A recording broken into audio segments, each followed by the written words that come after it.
venta de dólares es importante en la Argentina, aunque se dice que ahora no se necesitan con el blanqueo, pero las provincias recibieron un 30% más de dólares. Para explicarnos este fenómeno, José Simonella, economista, con nosotros. ¿Cómo está, José? ¿Qué tal? Buenas tardes, Santiago. Un gusto. Un gusto, un placer. Bueno, contame un poco de dónde provienen esos dólares tan necesarios para las provincias.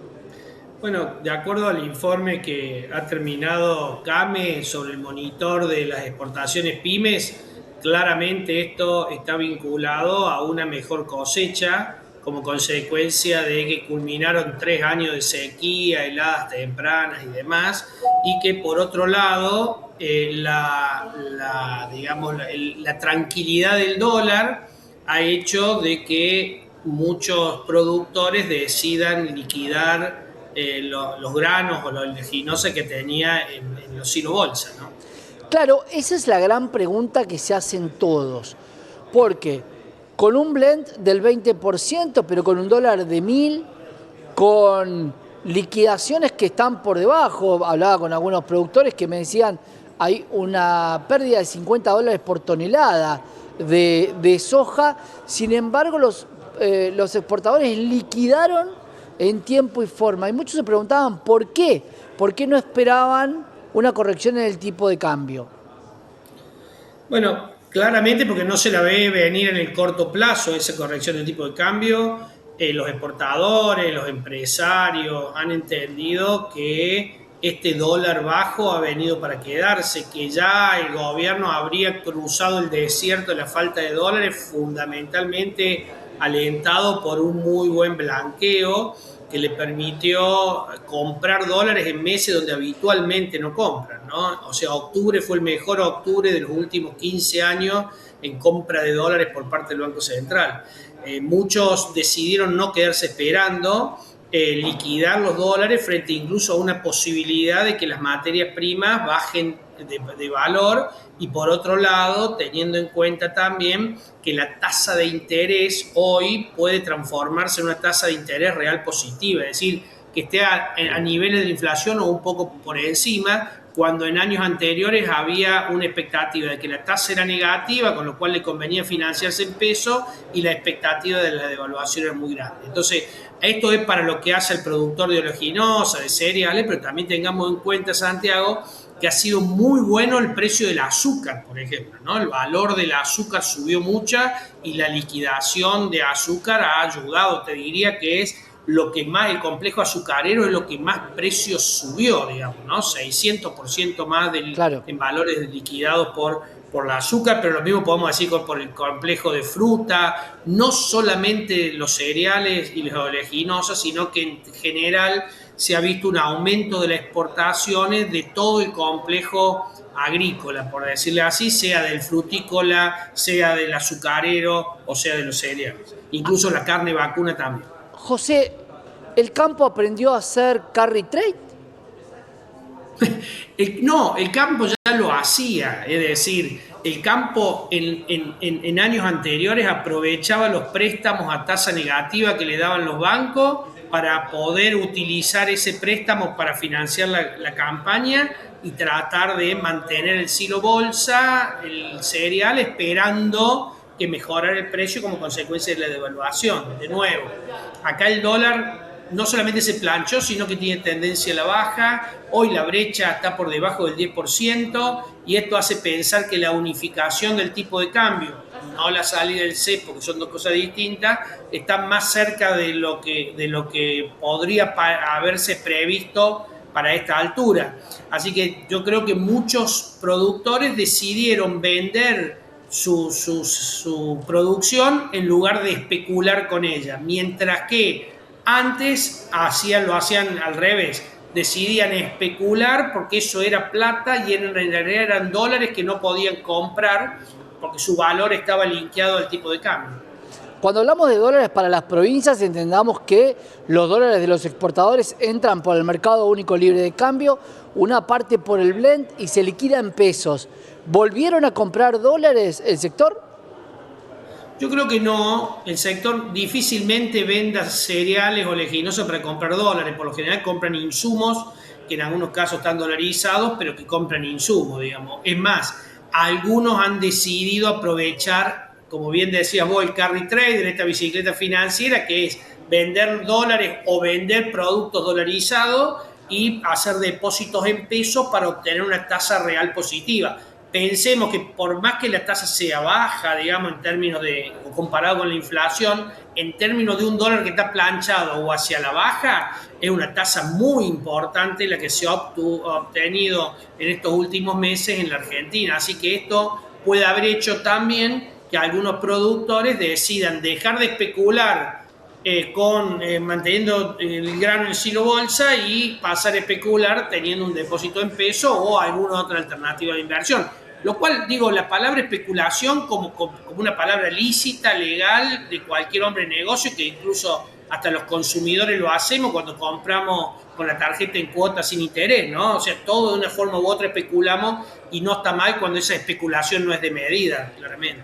El campo siempre criticó la especulación financiera porque no era producir, no era levantarse a las 6 de la mañana. Ahora parece que el campo entiende de carry trade y en cualquier momento el sistema financiero se va a vender dólar soja futuro y vamos a intercambiar los roles. Algo raro, porque yo recuerdo al campo decir que quien ganaba plata en tasa era plata que era prácticamente mala vida porque no se trabajaba. Y hoy el campo está tomando otra postura. A pesar de tener un 35% de retenciones, es un poco extraño, José, por eso te lo preguntaba.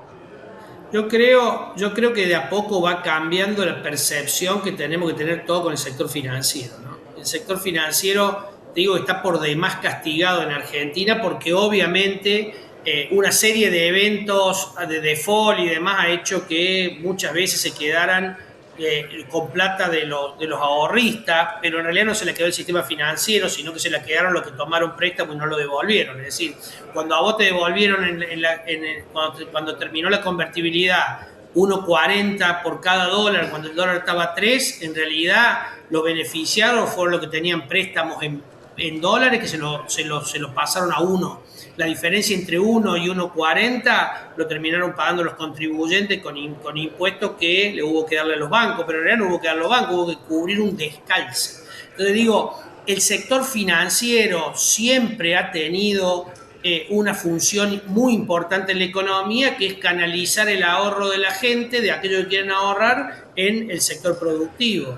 Entonces digo, por eso te decía, una especulación relativa en base a tratar de maximizar la utilidad que puedas tener por los excedentes es bueno porque permite prestar. Lo que pasa es que en Argentina más de una vez algunos tomadores de préstamos han hecho operaciones casi de estafa porque han tomado préstamos sin tener las garantías suficientes o tomaron para luego no pagarlo, defaultearlo. Pero digo, me parece que los argentinos tenemos que cambiar el concepto y valorar el ahorro, porque el ahorro es la fuente del financiamiento de las actividades productivas y el financiamiento de las actividades productivas permite generar empleo genuino, empleo de calidad. Así que me parece que todo es así. El sector